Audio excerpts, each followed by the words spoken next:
Hi, we're live. This is Thursday, January 30th. That's a really good question, Don.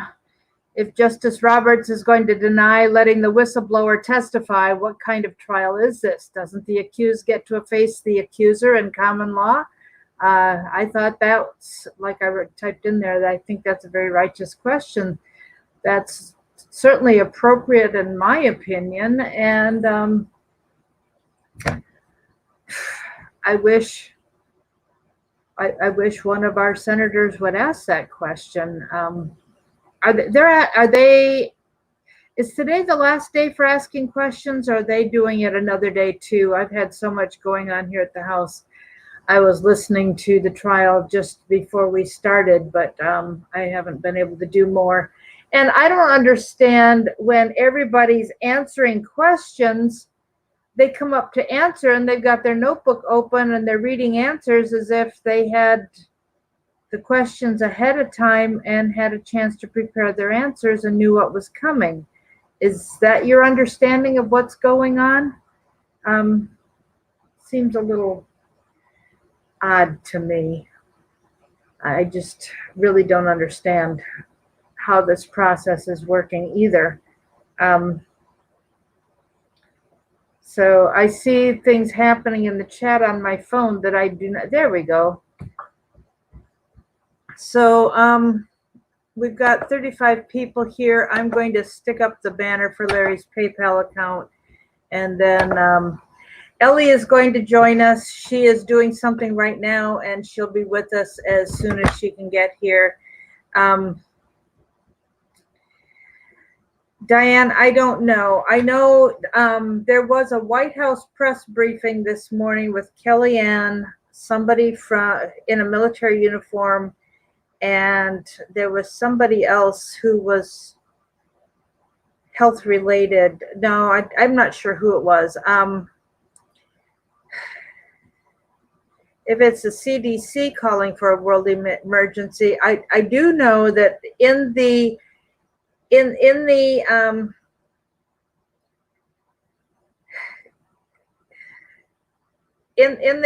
White House press briefing this morning, Kellyanne Conway said that the president is being briefed on a constant basis, daily basis, what's happening with the coronavirus outbreak.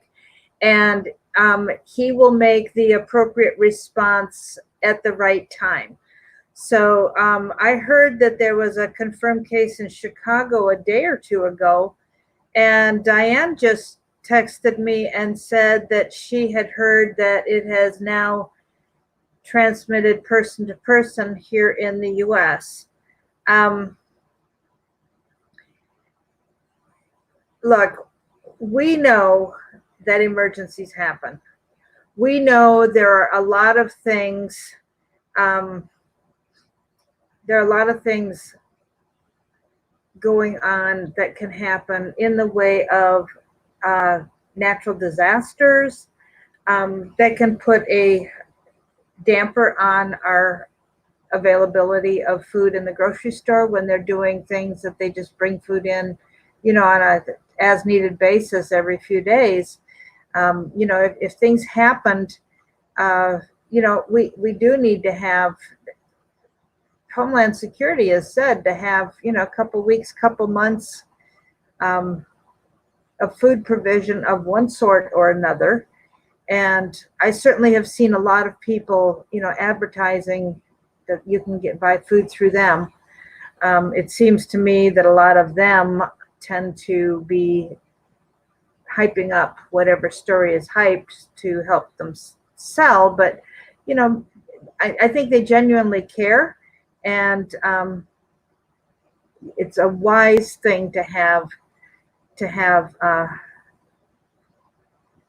provisions in case of an emergency. Dan Bongino was talking about the possibility that the whistleblower may have been involved in Biden's corrupt activities and may be criminally liable. Well, if he's criminally liable, he can certainly plead the fifth, right?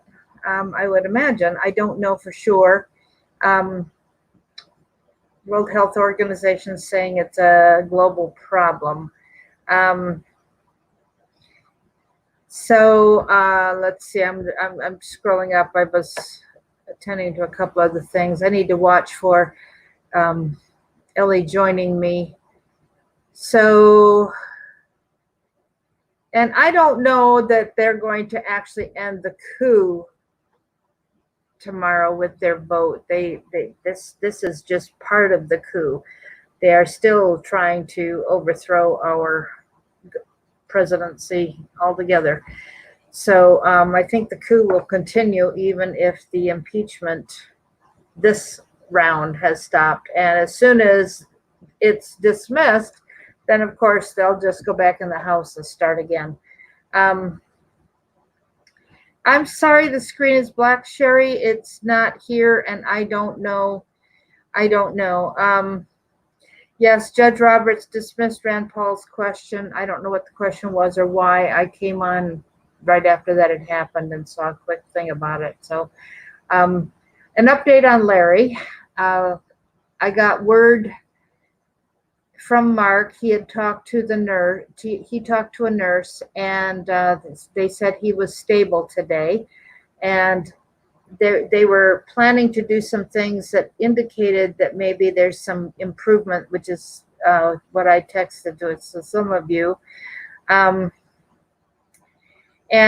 I think there are a lot of people who are on our team who are going through some really serious financial issues of one sort or another, especially health issues. And of course, as we get older and have parental caregiving responsibilities added to everything else, or caregiving for a spouse. I did talk to Larry's hospice nurse. Now, I was told he was Larry's hospice nurse 3 years ago. So, and I know that I've heard him at the house before when I've been on the phone with him. That was 3.5 years ago. So he's had this nurse as a friend for quite a while. And this nurse is the one who will pick up the funds when we send them through Western Union. He will help when his wife is busy working. His nurse will go and pick up meds for him and so on. So anyhow, his nurse did call, and unfortunately, there are times when we don't raise enough money among ourselves to provide what Larry needs, and the hospital provides some treatment, and he has sometimes we'll get a prescription that he has to go and fill, and when that happens, then a lot of times his nurse will go pick it up for him if his wife can't do that. And so anyhow, he has very generously given of his own funds to make up the difference, and he can't afford to do that. And he called me today that he was in a really hard place because he has recently overdrawn his account and needs some help. So Ellie, do you want to tell folks about the fundraiser you're going to do this weekend for Larry? Yes, it's the video that I made up for him. It was for to bring in some funding for him, but I'm going to run a prayer on the top of it. And, we'll do some healing prayers because it sure works when a bunch pray at once. And we'll make a 3-day, 4-day, because Friday, and we'll run it through Monday and get some funds for him to help cover these bills. And then, also do a huge prayer for him to be back real soon. And when we get done here, this is Thursday, and I usually do have a conference call. The afternoon is the only time Barb can join us, and she's the one that runs the website nicholslive.com. And so she usually joins me right after this time on YouTube. So if anybody wants to join us for prayer immediately after this, the phone number for prayer is at the very bottom of, see, this is all backwards. The very bottom of the description list, the last phone numbers there are the conference call number at 712-451-0725. and then you have to put in an access code, which is 492-215. No, 215 and then pound, 492-215 pound. While you're talking, Ellie, I'll get the number and throw it in here. Okay. So you're not too far in, so I could tell everybody like really good news. Yeah. Yeah. Well, heck, I might even make you laugh right away. Oh boy. Well, they had the two new videos come forward. One was of Bolton saying that the call was fine. He was fixing to meet with Zelensky, and they had a couple of times they were going to get together. The call was okay. It was cordial. It was warm. So it just blew that testimony right out of the water. And then the other one was, oh goodness, what was the other phone call? Adam Schiff. They found one from a long time ago of him that was basically saying he didn't trust Bolton. And so that Trump's team played that for the Senate? I don't know if they played it for the Senate, and I've been kind of watching it, but I know Nadler and Schiff have been up there yakking all morning, and you know, Mary Ellen, you know, Bolton's got that weird mustache, and you know, I kept thinking he looks like somebody, and I figured it out this morning. You remember the walrus on Tennessee Tuxedo? No, I don't know anything about Tennessee Tuxedo, but oh my goodness, I wonder if everybody here knows that. It was a walrus with this great big mustache, and yeah, that's who he kind of reminds me of. But it's good news because what it did is it changed everything all back around. And the other good news is some of the states that are just absolutely going red, and it was Arizona. And they were thinking that the overflow from California would be going, yeah, Chumley. There you go. Thank you, Richard. And so they were thinking it was going to go Democrat. No, it's going red. It's really going red. And they said Arizona could be taken by the Republicans.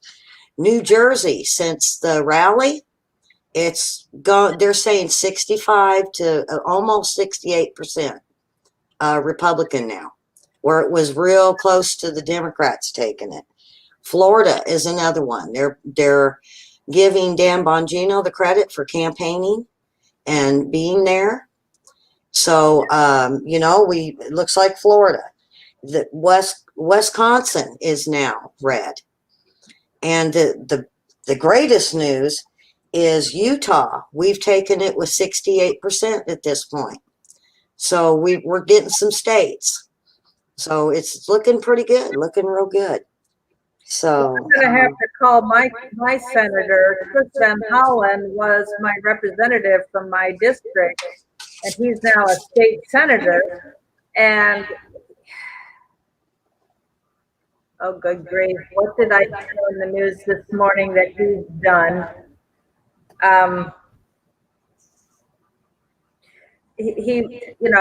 He's totally on board with pushing the President Trump out, and I haven't called him yet today, but I had too much happening this morning here. But I'll try and get to that depending on how quickly we get done here. Senate races. I don't know anything about Senate races, Monty, but Larry has told us that during the primary, be sure to vote out any incumbent. Now, if the incumbent wins the primary, then in November, you must vote for a Republican, even if they are an incumbent.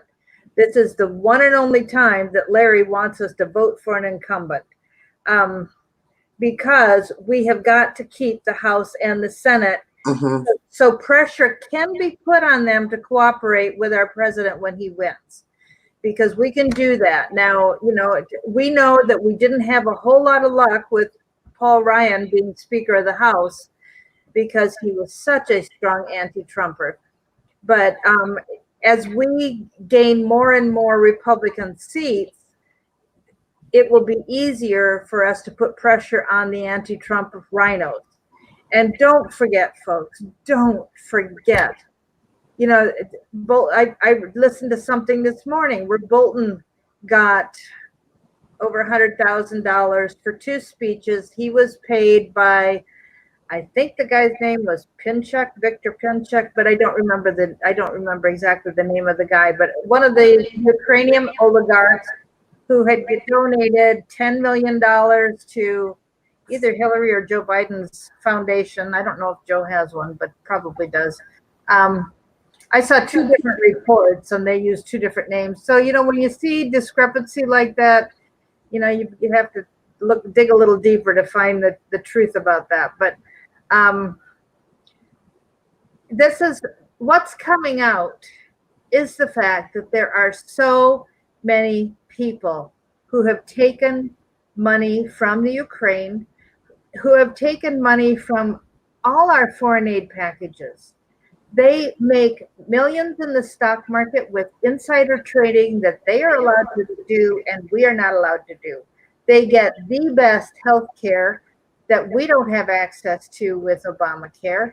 They get, you know, opportunities to make millions in their pocket on votes in exchange for their votes. They're bought off by, you know, they're making tons of money on voting for Big Pharma, and Big Pharma sends them money.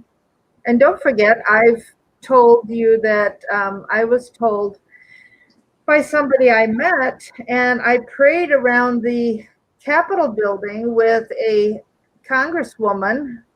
She went. There were 4 of us. We walked around the Capitol building one night, and I think in November, and she was paid, I was told, $800,000 for voting for TPP, which sent our jobs overseas. So, you know, just because somebody claims to be Christian and patriotic doesn't mean they're not raking in money in exchange for votes. So we've got a real problem in our Congress, and we've got to replace all of them. And we do that first by voting in the primary against the incumbent, and then helping whoever wins the Republican primary, helping them get in November. Run yourself. Ellie, you are only the second person. You were the first, but I have another friend that, you know, who is saying that they're going to run for Congress, and we've got to find people who are good people and help them run, and then remind them no more than 2 terms. Just go in, do your business, and get out, and help us. And let's not have this career politician stuff going on anymore.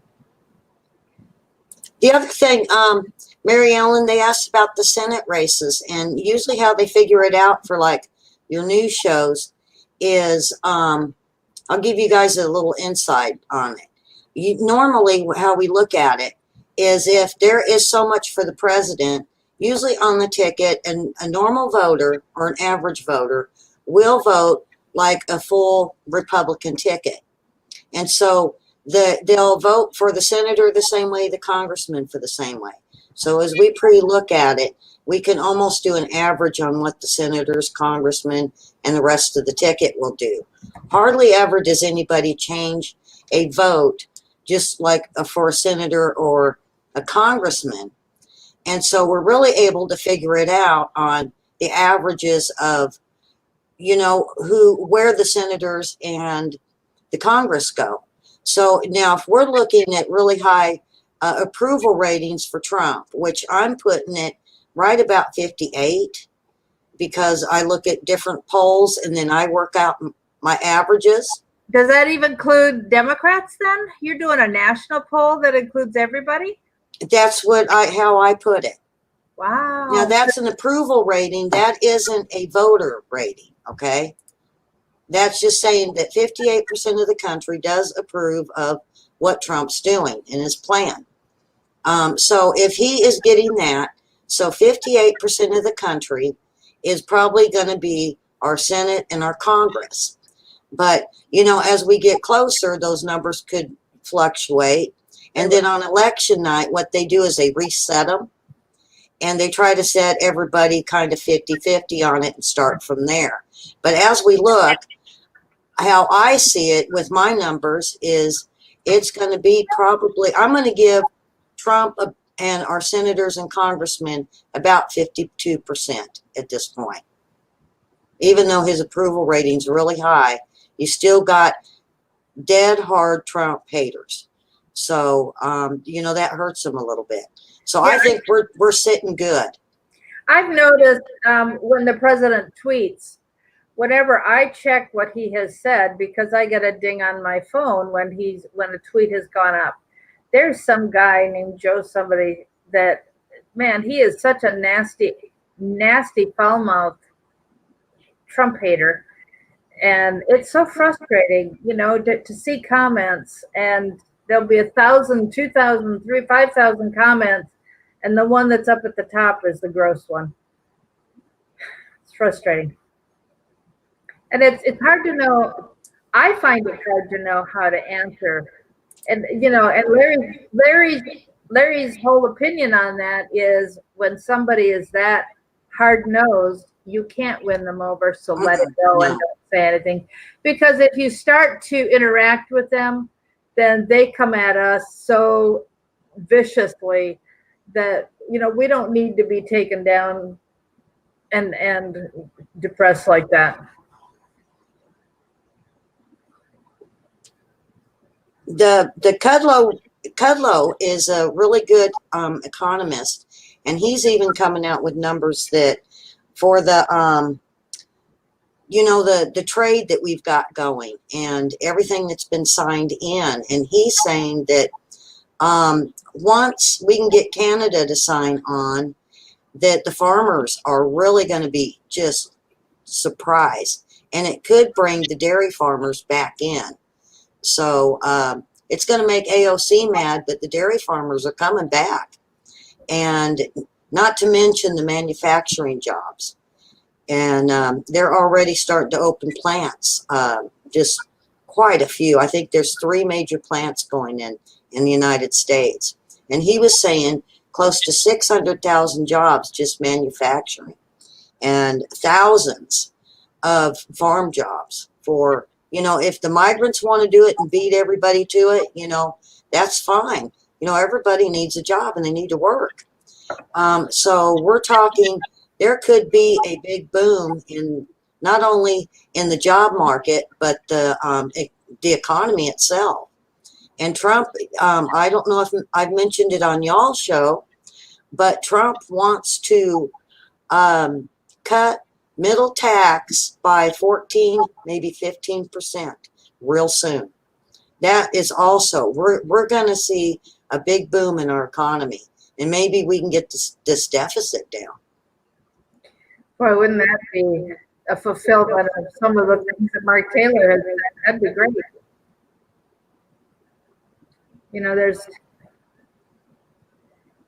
We're checking out the, I might have to, Linda, I might have to send Mary Ellen a picture of Chumley after the show and let her take a good look at him. Yeah, Linda, go ahead and send it to my cell phone and I'll just hold it up here.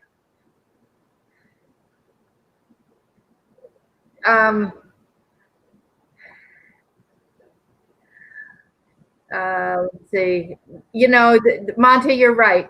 Second Chronicles 7:14. If my people, not everybody, but my people, God's people, will humble themselves and pray and seek my face, as in God's face, and turn from their wicked ways, then he will hear from heaven, forgive their sin, and heal their land.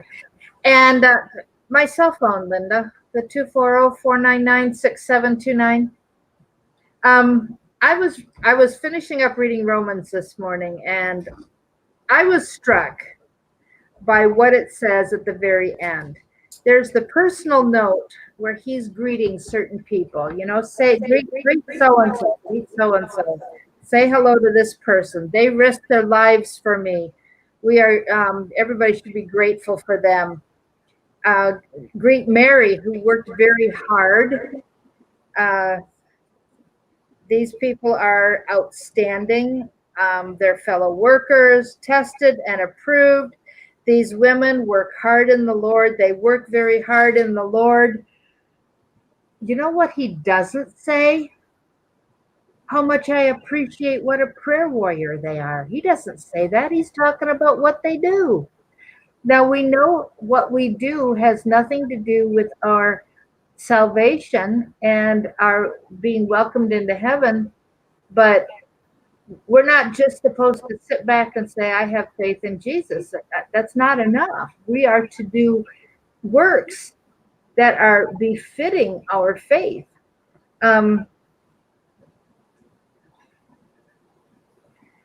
And he says, watch out for those who cause division and put obstacles in your way that are contrary to the teaching you've learned.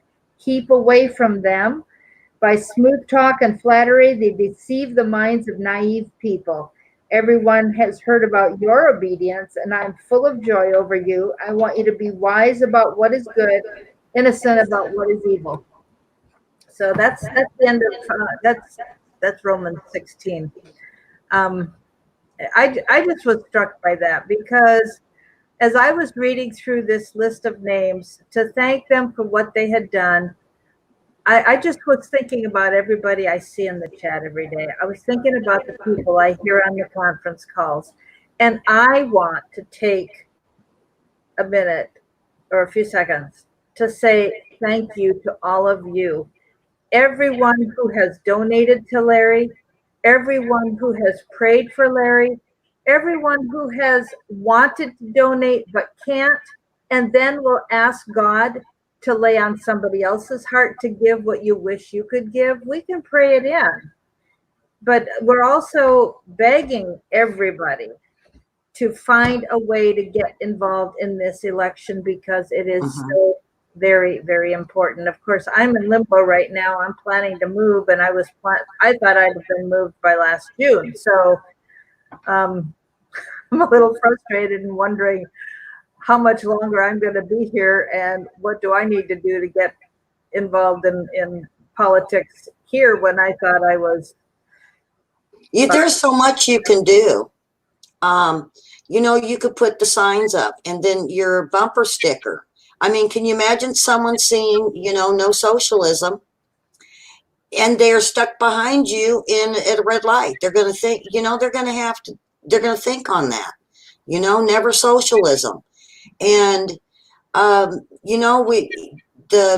I said, the yard signs, or ask them if maybe you can stand out on election day with a sign. Even 5 or 10 minutes helps for Trump and seeing the support. Not only that, they do need help sometimes at the voting booths, and even for petitions that they're doing. There is so much, or just simply calling. Just put your mind to it and think on it. And there's so much you can do. And I tell my viewers that all the time. I said, if it's a bumper sticker, get a bumper sticker. And you know what? Drive slow in front of them in the slow lane. Then they're going to have to look at it.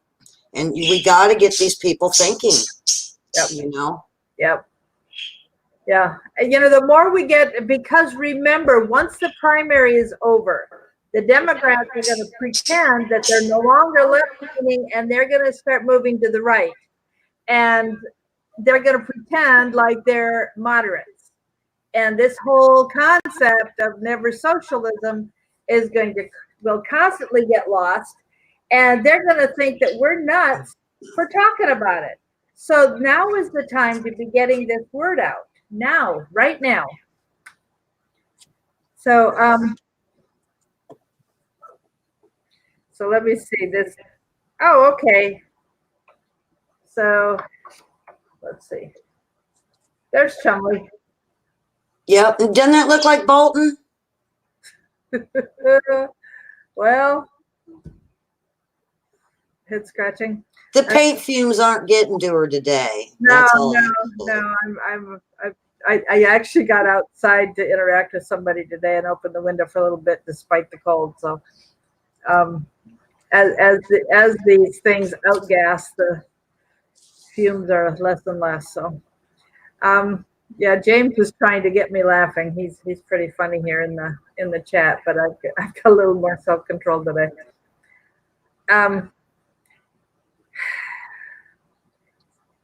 No, actually, James, the thing for AOC is send her on a scavenger hunt on a street that's nothing but a circle, and see how long it takes her to get off that circle. I bet she would be going door to door trying to figure out where to go. The memes for her are just hysterical. And what they're coming forward and saying is they are wanting the Trump voters to have a little respect because we're being mean to them. And they're respectful toward us? Yeah, after deplorables and all that, yeah. And attacking everybody, and yeah, and it's like, how you look at it, if you think of it under God, the way God would think is, you respect us, we respect you. The kindness goes both ways. And not that I disrespect these people, but that was just shocking that they're now starting to accuse the Trump voters of being, well, not only did they accuse us of cheating on the last election, they say the Trump voters are going to cheat this election. Now they're saying we're not respectful. So they're still demonizing us. Well, they've got to throw everything. They've got to throw everything at us to try and distract and to try and stop. And no, not surprised. Yeah. So. Yeah, AOC, I think she's going to be voted out. The lady that's running against her, she's going door to door. And she said, yeah, just keep her in Washington. And the longer she's in Washington or with Bernie Sanders, I'm getting the vote. And I think she's going to take it away from her. A lot of them are that way. And Dr. Drew even came out this morning, and he's fit to be tied with Schiff and Waters, because I was telling you on the phone, he is watching them dump sewage waste, people waste. They're dumping it into the oceans. They're dumping the garbage out and out into the oceans. And of course, we have to pay for it. And they're not even looking for a decent way of disposal anymore. And he said that there is continuous typists there. They have it's gotten so bad that they have a rodent issue now that's causing bubonic plague. Not to mention the high rate of the homeless. And he said, and it's not your simple homeless. For some reason, what they're all seeing is mental issues. And they're hoping to get the bill passed to get these people some medicine and try to get them into some type of facility. And he's fit to be tied. And he said, Adam Schiff's got to go. He said, Schiff's got to go. Waters has got to go, or they need to change things. Nancy Pelosi, Newsom, and he said any other Congress or even the mayors down in Southern California, all the way to San Diego, they need to be out. And he's a Democrat, he said. And don't forget, Maxine Waters doesn't even live in her district, which is illegal. Yeah. And it's sad because, they keep blaming us for the plastics. Well, if they would dispose of the plastics right with the money they have, instead of skimming off the top and leaving no money, we wouldn't have that. You just can't dump it into the oceans and expect it to go away. And, I seen a documentary a few years ago, and it's bigger than the state of Texas. And that's just the main garbage itself. The sludge from it goes another mile or two out, and it just turns in circles, and it's killing the wildlife. I'm big on save the whales, and it's just killing the fish. And of course, they're just going to keep dumping the sewage. And where's the environmentalist on this? They're letting it happen. So, you got to wonder what's going on with the environmentalists out in California. I mean, that is just sick. And they said they're dumping it, I guess, around Pasadena. And so, I'm not sure. I haven't got anybody around there that can run out and tell me, what it looks like. So, and the homeless is it's worse. They're saying 50,000 maybe or more that are not even have homes. They're just nothing, no shelter, no homes, no nothing. And they're saying close to 20,000 kids are homeless. That's just too many. And it's not the rest of the country's fault. This is Newsom and Nancy Pelosi, and these Democrats out there. This is awful. So. Yeah, it's, so folks, this election is really, really important. And as we are coming up to the Iowa caucuses next week, be very much in prayer. Here, President Trump was in Wildwood, New Jersey just a couple nights ago, and he's in Des Moines, Iowa tonight. So, sorry you can't make it to that, Linda, but I'll be watching while I work. And I don't, Ellie, have you heard this? I've heard that one of the things that they're thinking about doing is that if you have, that each person is only allowed, I think, 250 square feet per person. And so if you have 1,000 square foot house, you will have to take in people to live with you. And they're going to get people off the street. And this is something that they want to do with these, allow the illegals to come in and they have to live with you. I mean, I can't imagine. You get a whole bunch of people coming in, they gang up together, take your house. We've seen this happen in areas where, I've seen the stories where some liberal thought they would be real accommodating to the supposed peace-loving immigrants who we know to be very, very aggressive if the numbers are sufficient. And terrible things happened when they ganged up on her. So this is just another one of these rumors where we've got to be aware and make sure that we are helping to keep our president in and helping Republicans keep the Congress. I have friends over in the UK that keep me up to date what's going on there. And it sounds like something they tried to adopt in the inner city, I believe in London, where they were trying to do that. And it got out of hand because then they started charging people for, like, you can sleep in the closet, or they were letting them sleep in pigeon houses, and they were charging these people for it. And then they had to have the housing authorities go in. But it also sounds like a Agenda 21 plan too, that had come out for a little while, that, everybody says it was part of their new climate plan also. But I haven't heard nothing on that for a long time, except for over there in the UK. So, they might be thinking about it, but it's failing over there. Because you're talking people in pigeon coops and people taking advantage of that. So I think they would have to revise it. But, I don't know. That just sounds just way out there, huh? Yeah, and this is another one of those cases where, just like what we discussed at the beginning of the show with Bolton and the Ukrainian oligarch,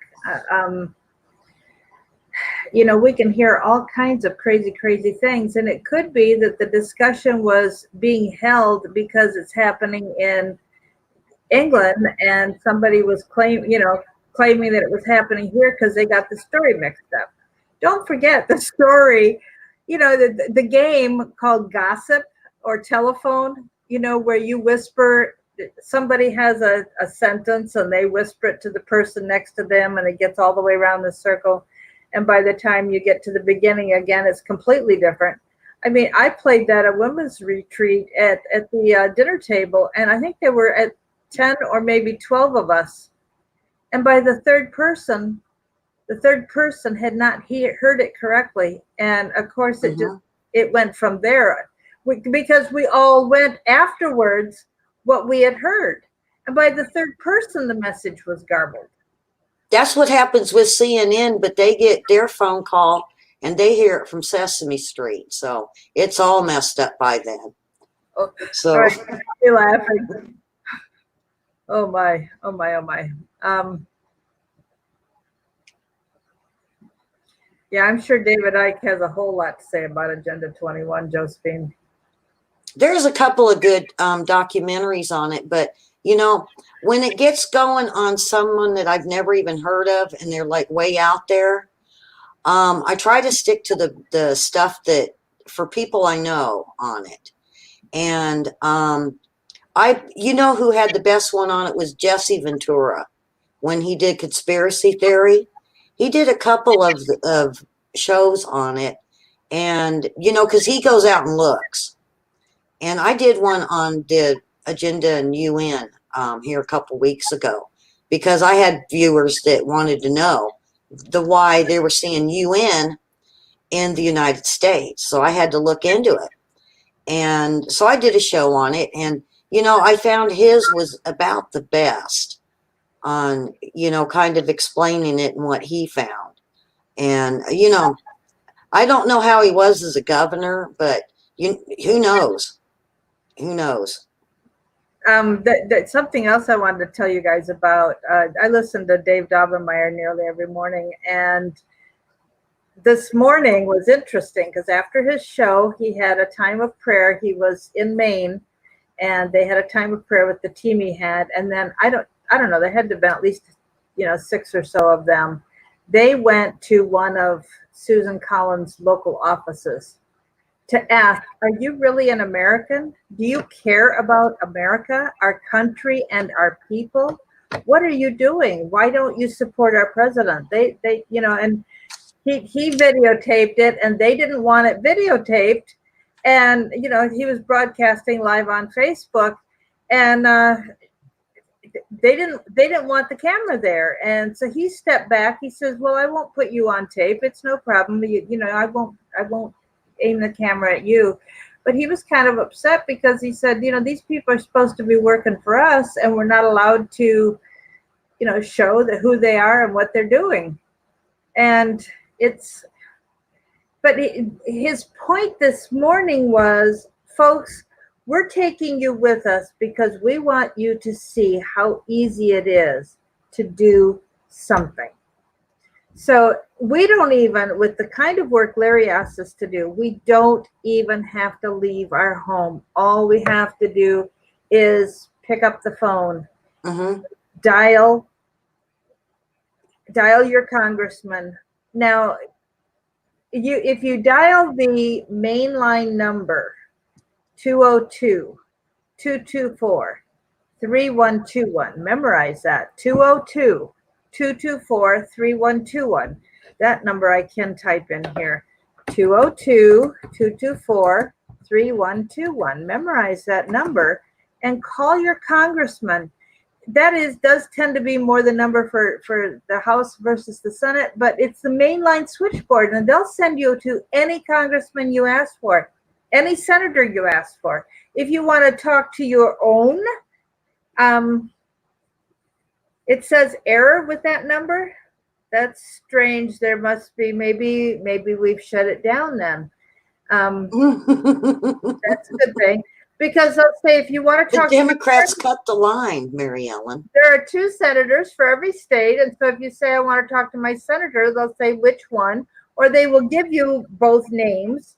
And then you just pick one and call back and ask for the other. Or if you want to talk to your congressman, you give them your zip code. If you don't know your district number, and just give them your zip code and they'll tell you who your congressperson is. That's if you want to call your own person. But you can call anybody from any district or any state, because once they get to Washington, although they only want to hear from their own constituents who can vote them and keep to stay in or get booted out of office, they represent the country with their votes, and their votes affect all of us. Therefore, we have the right to say something to them. And I was real impressed with Rand Paul yesterday. And I'm so iffy with Rand Paul because he just seems like he could go either way, and I'm always suspicious. But yesterday he took on Justice Roberts, and what it was is he had a question about the whistleblower, and he had the name on it, and so they were going to X it out, and he didn't want it X'd out, and they did like what you call like in court like a sidebar. Well, he went ahead and said for it to be X'd out. But the way he worded it was like he gave the hint to the Republicans that they had to reword it. And I know judges do that. And what that means is you can ask the question only if you say it a certain way and ask it a certain way. And so Rand Paul said, you know what? I'm coming back tomorrow with some questions. And so, we're going to get the name. And the thing about it that I don't like is the whistleblowers, not only what he had reported, the document of what his report was and the info, and his name was given to Congress and Senate Democrats, but they will not allow the Senate and the congressmen for the Republicans to have it. And that's against the law. You can't do that. If you're going to make it open to one party, it's got to be fair. I think they call it, I think I had it written down. Grounds of transparency law is what it is. And so, you know what? I think that's what Rand Paul is going to fight for. So, we might find out who this is. Whether they use him as a witness, I still think that if we don't get the name, at least let be equal and fair and under that law of transparency to at least let the Republicans see what happened. I'm trying to look up congress.gov to get the mainline phone number. I've always called 202-224-3121. That's what I've always done. So if they're rerouting it, that means they're probably getting a lot of calls and need them rerouted. It's because of that. I believe, Eileen, I believe it's because of what he said. And because of what I'm saying too, maybe they'll come get me. I'll recruit in prison. I've seen a little bit of that, and it's only just because they just can't stand what's happening, and the Democrats are freaking out over this. They know it. Well, Mary Ellen, you know what I don't understand, and viewers, you know what I don't understand is they know he's going to get an acquittal voted. Whether, they get the witnesses or not, at the end, it's going to be an acquittal. So why all this fuss if at the end it's going to be an acquittal? And and then it was either, I believe it was Mark Levin that threw that same question up, that, it just seems really weird. They're trying this hard just to have it go our way in the end anyway, and I have a question. Is there a possibility that this is also part of helping Bloomberg get in?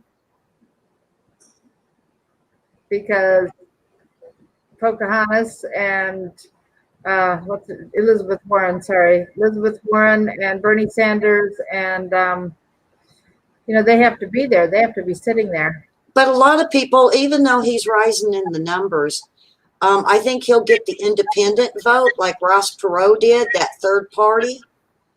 But I think the Democrat liberals are going to go Bernie all the way because of what happened to him last election.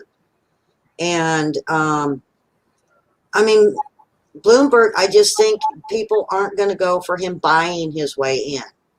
The whole buying his way in is just turning a lot of Americans off and a lot of the Democrats off.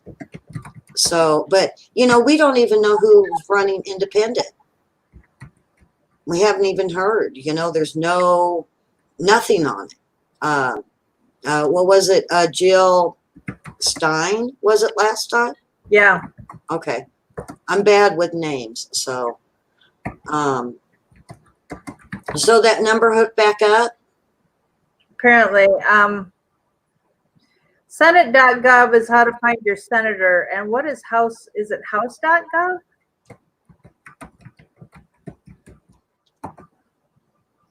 I know you can also do Congress.gov, because that's where I was, and they have lists of the senators and the House members, so you can find who you want by searching around there. And I mean, you can even Google, if you know your congressman's name, just Google his name and his phone numbers will come up. As to whether Hillary will come in or not, I mean, she keeps saying people are asking her to run. I don't know. I have not looked up. Last summer I looked up, but I haven't since then, and I've forgotten what it is. I don't remember when the last filing date is, and as far as I know, she hasn't filed yet. Seems to me if she files that they'll publicize that, and if she's been given a job heading up or being part of the leadership of the DNC, you know, maybe she'll be happy with that crown.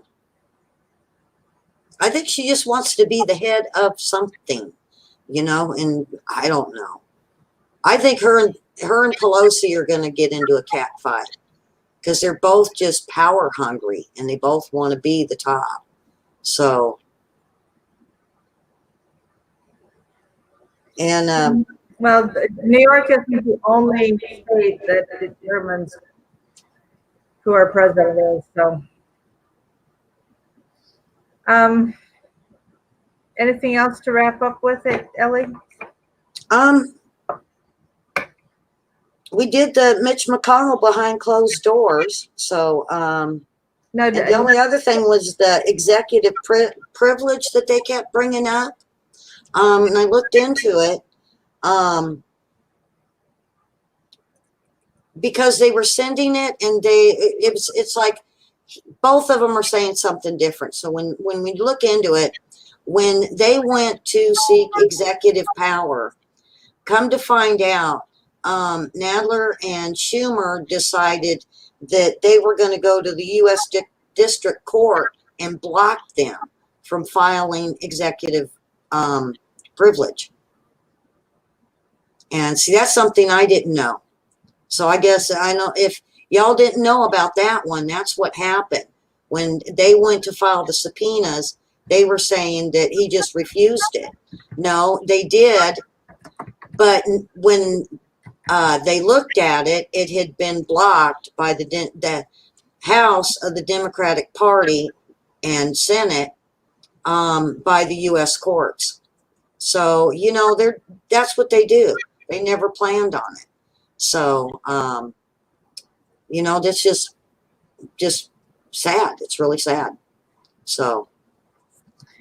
All right. Well, I'm going to wrap it up and get on the conference call line. If anybody wants to join us there, I can post that number again. Yeah. So join us. Larry's PayPal account, don't forget that. NicholsLive@AOL.com. The NicholsLive.com has NicholsLive.com has on the donate page the direct link to Larry's PayPal account. It's got his mailing address if you want to mail him some money, cash only. If you need to write a check, you need to contact me, the cell phone number is 240-499-6729. 240-499-6729. And send a text only. Oh, my bluebirds are back. They just flew in. Wow, haven't seen them in 15, 20 years. Sweet. Anyhow, text me if you need to give some way other than PayPal or cash in the mail. We can do Zelle, we can do checks, we can do with a large donation. We can, if you can't do PayPal, we can do Western Union. Anyhow, that's it for today, folks. Thanks, Ellie, for being with me. Appreciate it very much. And thanks for the interactions. Thanks for your attempts to make me laugh again, James. I did notice what you were saying. So forgive me as I look up at the tree above me here. I'm just fascinated by the gorgeous blue backs and orange bellies of these eastern bluebirds, because they don't come around in I haven't seen them in decades. So lots of chickadees, cardinal, sparrows. So, all right, that's it, folks. Thanks a lot. And if you want to pray with us for Larry, join us on the conference call. I'm headed there now. God bless you. We'll talk again. Today's Thursday, so we'll be back tomorrow. All right, bye now.